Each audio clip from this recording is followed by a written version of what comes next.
I was having a conversation with a guy this morning. He's in construction. And I said, you know, we're talking about childhood, and, you know, everyone says their childhood was perfect. Right. And I'm like, well, let's look at that. You're in construction. I said, Darren, what if I had somebody follow you around on the construction site for 18 years? They were never allowed to put a tool belt on, never allowed to touch a saw or lift a piece of wood. All they could do was watch you. Watch you build the house, lay the floors, the foundation, run the electrical and everything. They could never actually do any of the work. Right. Do you think they could build a house? And this was magical. I've never asked that question before.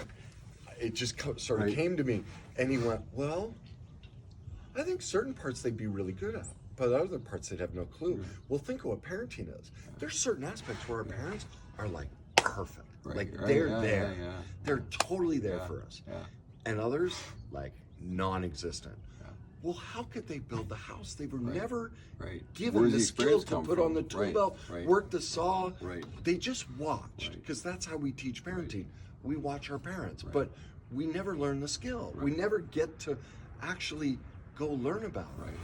You know, and I'm like, it was a spontaneous That's interesting.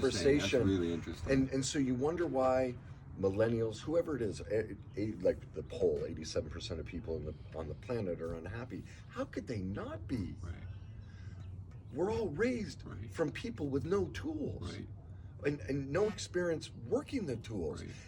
That doesn't make them bad. That's just reality. Yeah, it's what they're surrounded by in their environment and to then me- day to day inside the home. And Yeah, and so then you want to teach people to make their life better, but you don't want to talk about that? right, Well, you're not talking about the the cause. real stuff. Yeah, You know? the stuff that Let me know how does- that works out for you.